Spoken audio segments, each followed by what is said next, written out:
Boa noite, pessoal. Mas nossa última aula, espero hoje, sobre a questão do estatuto da nossa nova lei de imigração, né? Já que a gente não fala mais Estatuto Jurídico do Estrangeiro. Nós só temos agora 2 institutos. Na aula passada eu tratei sobre a questão da deportação e a questão da repatriação. O repatriado é aquele que é impedido de ingresso no território nacional. Então, lembrando, o repatriado, ele não chega a adentrar o país, quer dizer, no posto de fiscalização de fronteira, no momento da entrada, automaticamente ele já é retido e ele vai ser repatriado. Ele vai ser repatriado para onde?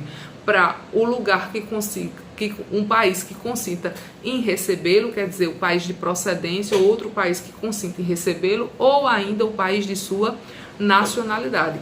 Então, a repatriação é um instituto que nós não tínhamos no nosso ordenamento jurídico anterior. A gente não tinha, na verdade, tanto a pessoa que estivesse em estada irregular no território brasileiro, quer dizer, a pessoa que ingressava no território brasileiro e se mantinha irregular, como aquele que tentava ingressar no território brasileiro e era retido no posto de fronteira, ambos eram deportados. Agora nós temos 2 institutos. Nós temos o Instituto da Repatriação, quer dizer, se direciona àqueles impedidos de ingresso, e nós temos o Instituto da Deportação, que significa aquele estrangeiro que ingressa no território brasileiro, mas por alguma razão, porque não renovou o visto, porque não informou o seu endereço, porque pediu um visto para um objetivo, mas ele está, na verdade, com outro objetivo, quer dizer, mudou o objetivo ao longo do visto, né? O prazo, o transcurso do visto, ele foi vencido. Então, esta pessoa que está em situação administrativa irregular, ela pode vir a ser deportada. Uma coisa importante na deportação: a pessoa não é mais deportada de forma sumária, como a gente tinha deportação sumária na lei de imigração anterior, né, no Estatuto Jurídico do Estrangeiro, na lei 6815/80.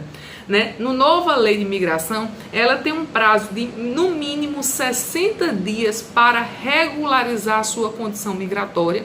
Não sendo regularizada a condição migratória no prazo de 60 dias, é que ela vai começar os procedimentos para a sua retirada. Uma coisa importante: a estada irregular no território brasileiro enseja multa administrativa. Geralmente essa multa ela é por dia, eu não me lembro o valor, mas é mais de R$160. Ela é calculada sobre o FII, certo?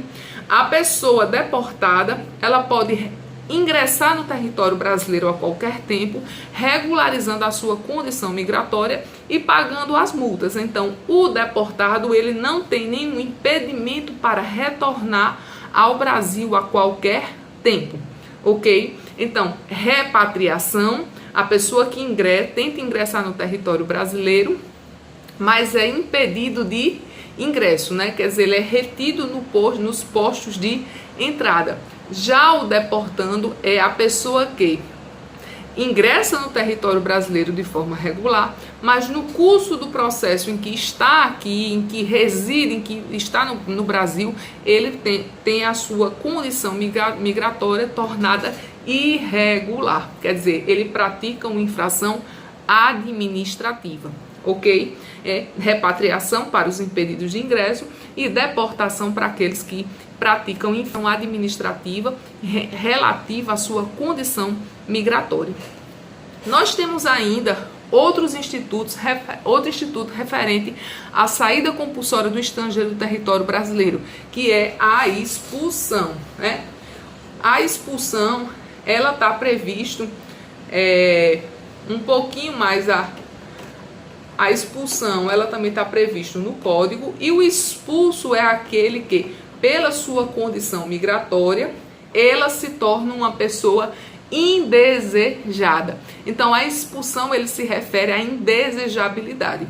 É interessante a gente observar que, no Estatuto Jurídico do Estrangeiro, a expulsão era um ato discricionário do Poder Executivo.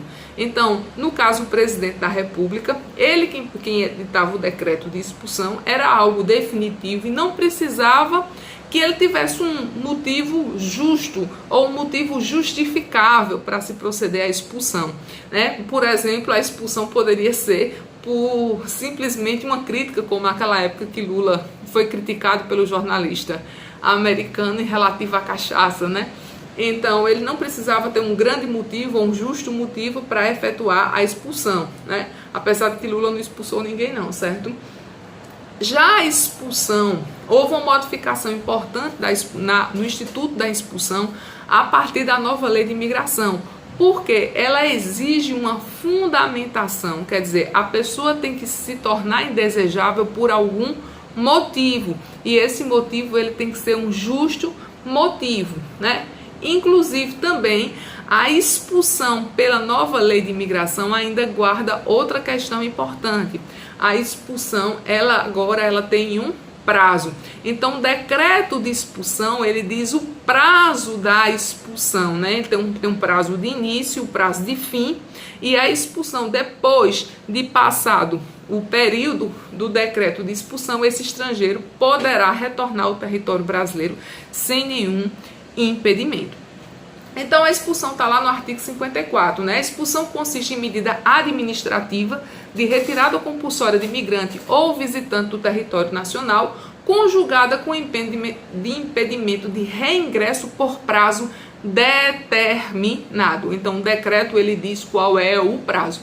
O que a gente hoje considera motivo para dar causa à expulsão poderá dar causa à expulsão, à condenação com sentença transitada em julgado relativa à prática de crime de genocídio, crime contra a humanidade, crime de guerra, crime de agressão, nos termos do Estatuto de Roma do Tribunal Penal Internacional, e crime comum, doloso, passivo de pena privativa de liberdade, considerada as gravidades e as possibilidades de ressocialização no território brasileiro.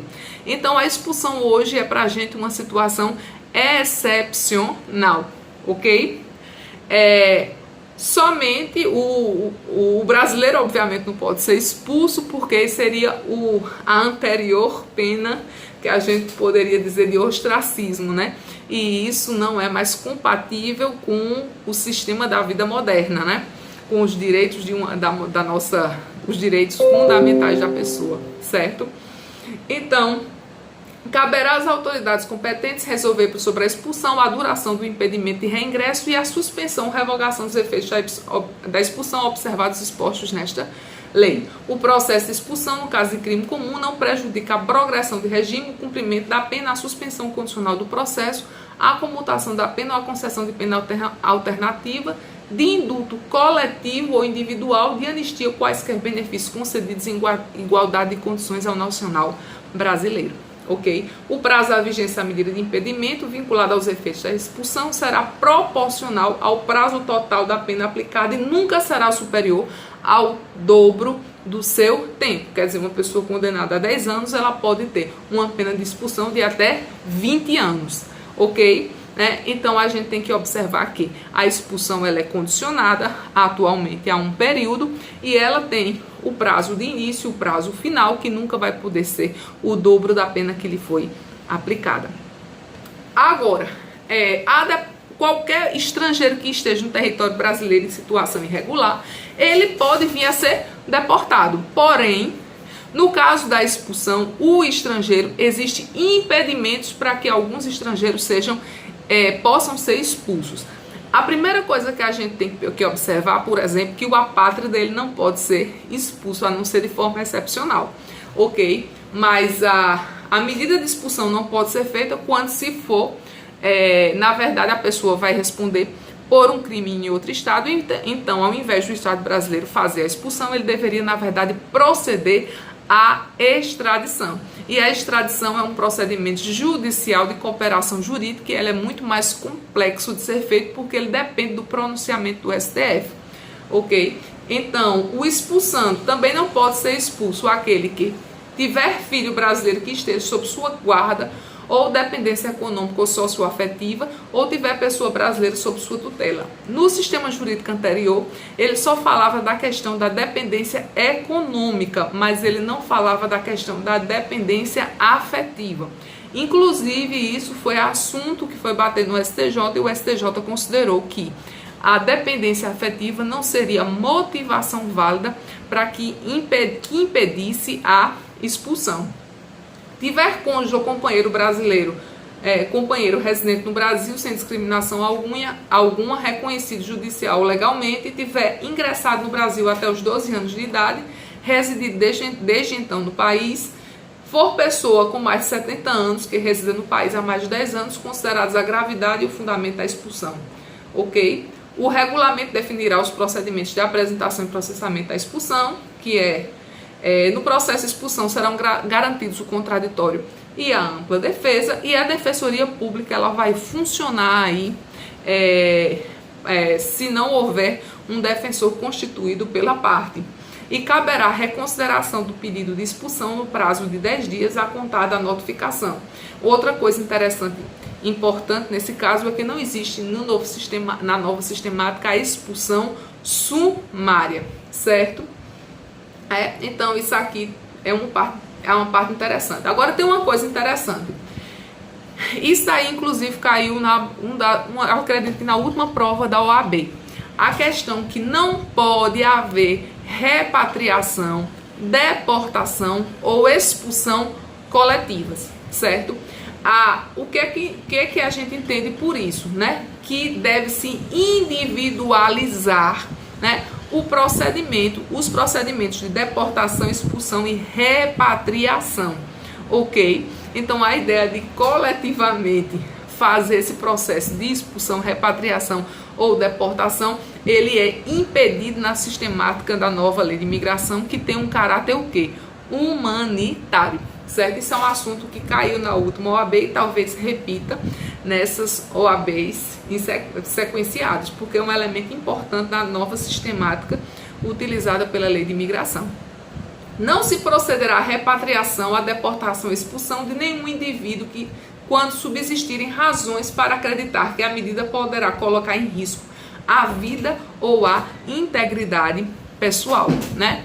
Então, algo que pode ser reivindicado dentro dessas medidas é justamente a hipótese da pessoa requerer o asilo, né? O asilo tem um caráter político e individual, como também o indivíduo pensar na ideia do refúgio, né?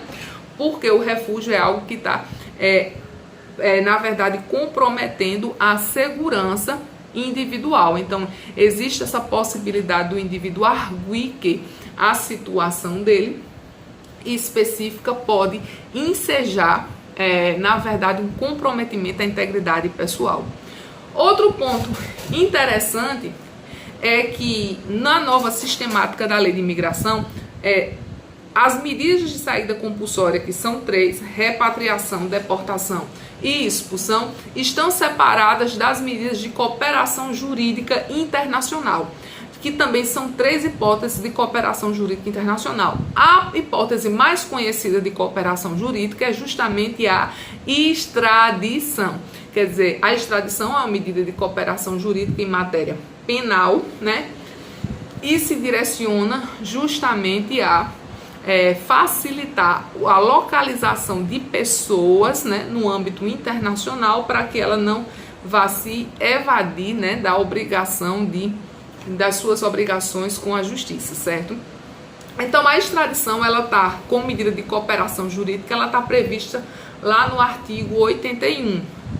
E a extradição é uma medida de cooperação internacional entre o Estado brasileiro e outro Estado, pela qual se concede ou solicita a entrega de pessoas sobre quem recai a condenação criminal definitiva ou para fins de instrução penal em curso. Muita gente acha que só vai se pedir extradição se houver uma sentença penal, né? Não é necessário haver a sentença. Eu posso ter uma medida judicial, quer dizer, uma medida judicial como uma prisão, uma modalidade de prisão preventiva, uma modalidade de prisão provisória que é conhecida dentro do nosso ordenamento jurídico. Então, existindo uma ordem de prisão, uma medida prisional de caráter acautelatório, a gente pode proceder ao pedido de extradição. Agora, é importante que essa ordem ela seja uma manifestação do poder judiciário, certo? Mas eu preciso que essa ordem seja dada. Então, a fundamentação basta uma ordem de prisão, eu não preciso efetivamente da sentença, apesar da gente falar na maior parte das coisas que a gente vai ter uma sentença a ser cumprida nesses pedidos de extradição. A extradição não pode ser extraditado brasileiro nato, nem pode ser extraditado brasileiro naturalizado, a não ser por crime cometido antes da naturalização ou por tráfico ilícito de entorpecentes e drogas afins. Em relação ao brasileiro nato, eu coloquei uma questão muito importante aí para vocês responderem, foi o caso de Cláudia Horing, né? Que ela era cidadã brasileira nata, se naturalizou americana. Lá ela cometeu o homicídio, né, matou o marido, fugiu para o Brasil e alegou na justiça brasileira que não podia ser extraditada porque seria brasileira. O que foi que o STF disse? Não, ela não é brasileira. Por quê? Porque estaria numa hipótese de perda da nacionalidade brasileira. Aquele que adquire voluntariamente outra nacionalidade perde a nacionalidade brasileira. Então ela primeiro precisaria readquirir a nacionalidade brasileira para que ela pudesse arguir, né, para que ela pudesse levantar a tese de que ela não poderia ser extraditada. É um caso paradigmático para a gente, porque nós não temos nenhum outro caso de extradição dessa natureza. Outro caso muito interessante que a gente tem no Brasil sobre extradição, que inclusive deu até um dos filmes do 007, foi no caso de Ronald Biggs, né? E o cara que assaltou o trem pagador. A Inglaterra, ao invés de pedir a extradição ao Estado brasileiro, na época, mandou os seus agentes, né, levarem Ronald Biggs. E o que é que aconteceu? O Estado brasileiro, depois que soube da situação, Ronald Biggs não aceitou a ida de Ronald Biggs e ele ficou aqui praticamente até o final, voluntariamente foi embora para a Inglaterra porque queria morrer no seu país, certo? Então a extradição será requerida por via diplomática ou pelas autoridades centrais designadas para esse fim, né? No caso da gente, geralmente é um Ministério da Justiça, a autoridade central que recebe os pedidos de extradição. A extradição e sua rotina de comunicação serão realizadas pelo órgão competente do Poder Executivo em coordenação com autoridades judiciárias e policiais competentes. Não se concederá extradição ao indivíduo cuja extradição é solicitada ao Brasil for brasileiro nato, né, que foi o fato que motiva o pedido não for considerado crime no Brasil no estado requerente. O Brasil, então eu exijo a dupla tipicidade criminal. O Brasil for competente segundo suas leis para julgar o crime imputado ao extraditando. Quando é que o Brasil é competente? Lembrando as nossas aulas lá de processo penal. O Brasil é competente quando o crime foi praticado no Brasil se iniciou o crime, ou no Brasil se produziu o resultado, ou se o crime começou no outro país, mas foi concluído no Brasil. Além daquelas hipóteses de competência, no caso da extraterritorialidade, da aplicação extraterritorial da legislação brasileira. Crime cometido contra o presidente da República, né? A qualquer tempo, crime cometido contra a fé pública brasileira, o crime cometido contra a moeda. Inclusive caiu uma dessas questões na prova, numa das provas da OAB, que foi um funcionário do Banco do Brasil em Portugal, que deu um desfalque, se envolveu com algo de corrupção. Lá ele foi apurado, a prática do crime, ele cumpriu a pena em Portugal, depois retornou ao Brasil. Quando ele retornou ao Brasil, o Estado brasileiro o citou para responder pelo mesmo crime. É possível? Veja lá a resposta aqui. É possível, sim. No caso aí, a gente vai ter o quê? A pena cumprida no estrangeiro, ela vai ser diminuída da pena aplicada no Brasil, mas é possível a pessoa responder pelo mesmo crime duas vezes, né? A gente aprende isso em direito penal, que ninguém vai responder pelo crime duas vezes, mas a gente vai perceber que na vida jurídica sempre existem exceções, né? Então, o Brasil for competente segundo suas leis para julgar o crime imputado ao extraditando, né?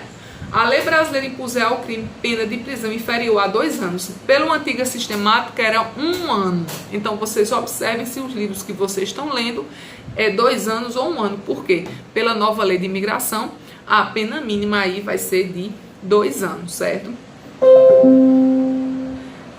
O extraditando estiver respondendo a processo ou houver sido condenado ou absorvido no Brasil pelo mesmo fato em que se fundar o pedido, a punibilidade estiver extinta segundo a lei brasileira ou a lei do estado requerente, que foi o caso, por exemplo, a decisão judicial. E a melhor aula que vocês podem ter sobre extradição está no julgamento do caso César e Batiste, né? Lá no voto de Joaquim Barbosa. Joaquim Barbosa considera que haveria sido extinta a punibilidade porque teria alcançado a prescrição, né? Então, segundo a lei brasileira, o crime estaria prescrito, né? Um dos votos que tem, mas apesar de que a gente vai ter vários votos bem interessantes naquele caso. O extraditando processo ou já houver sido condenado ou absolvido no Brasil pelo mesmo fato que se fundar o pedido, o fato constituir crime político ou crime de opinião. Observe em relação ao crime político. O crime político e o conexo com político. O conexo com político, ele é punível, né? No caso de César e Batiste, também é outro caso também paradigmático. Por quê? Ele estava sendo punido pelo crime de homicídio, né? Ele não estava... Homicídio o quê? Que tinha sido praticado durante um evento do assalto. Apesar de que ele era vinculado a uma organização política de natureza reivindicatória. Mas o crime que ele cometeu foi o crime contra o cidadão comum, certo?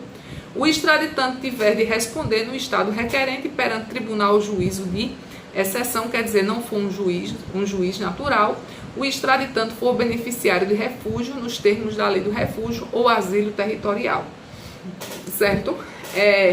No caso do artigo 7º, que é justamente o crime político, não impedirá a extradição quando o fato constituir principalmente infração à lei penal comum ou quando o crime comum conexo ao delito político constituir o fato principal.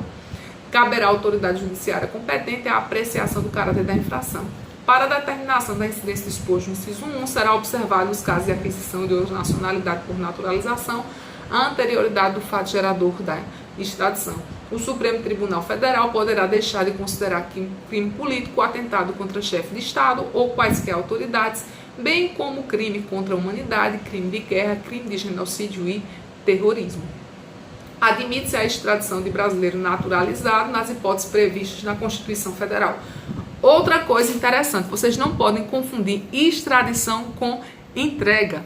A entrega vai ser efetuada tanto de brasileiro nato como brasileiro naturalizado perante o Tribunal Penal Internacional. O Brasil se submete ao procedimento da entrega. Então, a entrega é diferente da extradição ou diferente do procedimento de extradição, certo?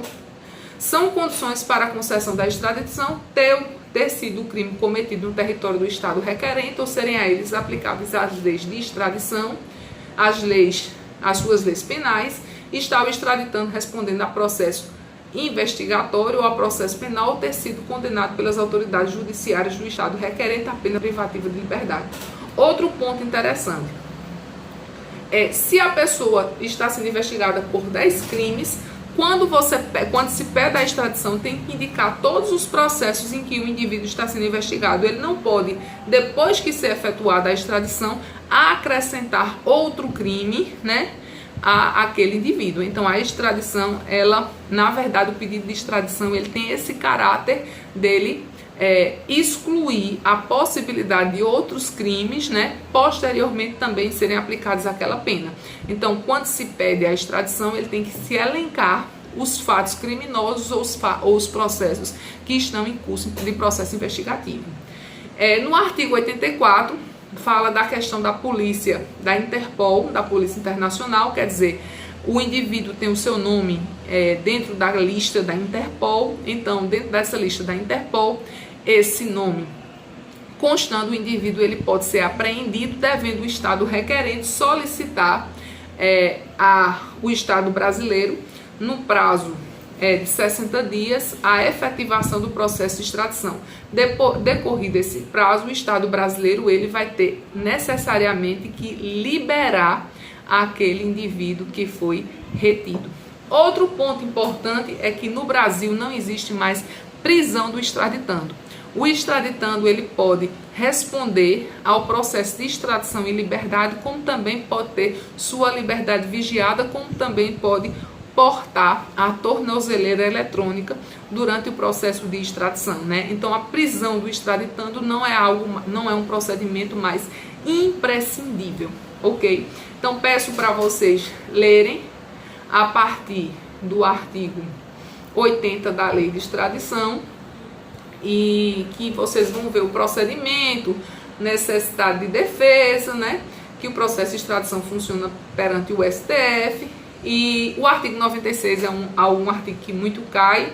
Não será efetivada a entrega do extraditando sem que o Estado requerente assuma o compromisso de 1. Não submeter o extraditando à prisão ou processo por fato anterior ao pedido de extradição. Computar o tempo de prisão que no Brasil foi imposto por força da extradição. E comutar a pena corporal perpétua ou de morte em pena privativa de liberdade, respeitados os limites de cumprimento de 30 anos. Não entregar o extraditando sem consentimento do Brasil a outro Estado que o reclame. Não entregar o extraditando sem consentimento do Brasil. Não reconsiderar qualquer motivo político para agravar a pena. E não submeter o extraditando à tortura ou outros tratamentos ou penas cruéis, desumanos ou degradantes, certo? Então aí a gente tem a parte da extradição. Nós temos também outras duas medidas de cooperação em matéria penal, que é a transferência da execução da pena. Nas hipóteses que couber a solicitação da extradição executória, a autoridade competente poderá solicitar ou autorizar a transferência da execução da pena, desde que observasse o princípio de non bis idem, né? Quer dizer, o condenado em território estrangeiro for nacional, tiver residência habitual ou vínculo pessoal no Brasil, ele pode vir a cumprir a pena no território brasileiro, a sentença já tiver transitado em julgado e a duração da condenação for superior a 1 ano. Como também a gente pode praticar a transferência da pessoa condenada, ou seja, uma pessoa condenada no Brasil, mas que tenha residência habitual em outro país, ou seja de outra nacionalidade, ela pode ser transferida para cumprir esse outro território, está lá previsto no artigo 104. Então, a gente tem transferência da pessoa condenada, como transferência da execução da pena, que são duas outras medidas de caráter, né, de cooperação jurídica no âmbito internacional. Observe que isso daqui não é uma coisa nova, ela já era algo que os estados faziam, né, dentro de uma perspectiva de acordos bilaterais, mas que agora eles estão previstos de forma genérica na legislação e pode ser solicitado por qualquer indivíduo, certo?